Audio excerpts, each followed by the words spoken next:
ఇది కేవలం media సీఈఓలకి, senior రిపోర్టర్స్కి, కెమెరామ్యాన్స్కి, రిపోర్టర్స్కి వినండి.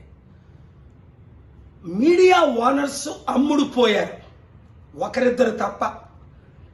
ఇంత పెద్ద ఆర్డర్ ఇవాళ వస్తే ఒకడైనా లైవ్ ఇచ్చాడా? ఒక ఛానల్ లైవ్ స్టార్ట్ చేసి ఆపేసింది. 2 ఛానల్ తప్ప టాప్ 10 ఛానల్లో ఎవరూ రాలా. నేను చెప్తున్నాను, ఇలాంటి ఆర్డర్ ఎవడైనా తెచ్చాడా? ఏప్రిల్లో ఎలక్షన్ వద్దు, మేలో ఎలక్షన్ పెట్టమని మార్చి 14ని హైకోర్టు ఆర్డర్ ఇచ్చింది. ఎలక్షన్ కమిషన్ ఒప్పుకున్నారు. అందుకనే దేశాయ్ గారు ఏమన్నారు, మేము ఎలక్షను 4th ఫేజ్లో పెడుతున్నామని ఇవాళ కోర్టులో ఆర్డర్ ఇచ్చారు. కౌంటింగ్ వెంటనే చేయమని మరలా ఇవాళ ఆర్డర్ ఇచ్చారు. ఇవన్నీ సత్యాలు కదా? స్టీల్ ప్లాంట్ అమ్మడు ఎంత అమ్ముతున్నారు, ఎందుకు అమ్ముతున్నారు, ఎంత ఉంది, ఎవరైనా తెచ్చారా? చరిత్రలో 3 సంవత్సరాలు అయింది, చాలా మంది పిల్లేశారు. ఒకరైనా స్టీల్ ప్లాంట్ గురించి ఆర్డర్ తెచ్చారా? ఒకరైనా 77 సంవత్సరాల్లో ఎలక్షన్ పోస్ట్పోన్ చేయించారా? 2004, 9, 14, 19 ఫేజ్ 1లో జరిగాయి. ఇప్పుడు ఫేజ్ 4లో జరుగుతున్నాయి. మీడియా ఓనర్స్ గమనించండి.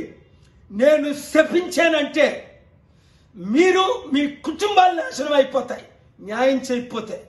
పనికిమాలందరికీ లైవ్ కవరేజ్ ఇస్తారా? రిపోర్ట్ చేస్తారా? ఫ్రంట్ పేజీలో చూపిస్తారా? పేర్లు చెప్పను. దేవుడు మీ కుటుంబాన్ని సర్వనాశనం చేయకపోతే నా పేరు కేఏ పాల్ కాదు. దేశం కొరకు వచ్చాను, రాష్ట్రం కొరకు వచ్చాను, ప్రజల కొరకు వచ్చాను. ఏ మీ కులంలో పుట్టలేదని నన్ను ఇలా చూస్తున్నారు? ఆ ప్యాకేజ్ టార్గెట్ ఇస్తా, డే అండ్ నైట్ ఇస్తాడా? ఒక్క పని చేయని మోదీకి డే అండ్ నైట్ ఇస్తారా? ఓటు బ్యాంక్ లేని శర్మిలాకి మీరు డే అండ్ నైట్ 3 సంవత్సరాలు తెలంగాణలో కవరేజ్, ఇప్పుడు ఆంధ్రాలో కవరేజ్ ఇస్తారా? ఇదా మీరు చేస్తుంది న్యాయం? మీడియా రిపోర్టర్స్ ప్రజలకు చెప్తాను, ఏ ఛానల్ వాచ్ చేయొద్దని.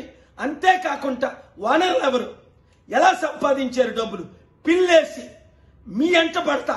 ఇప్పుడు మెగా కృష్ణారెడ్డికి ఎలాగైతే పిల్లేసి నేను ఎంట పడుతున్నాను, ఎవరిని క్షమించను, దేవుడు క్షమించడు, నేను క్షమించను, ప్రజలు క్షమించను. ఇప్పుడైనా బుద్ధి తెచ్చుకొని న్యాయం చేయండి. కనీసం అందరికి ఇచ్చినట్టు మాకు కూడా కవరేజ్ ఇవ్వండి, లేదా దేవుని ఉగ్రతకు పాల్పడండి. చరిత్రహీనులు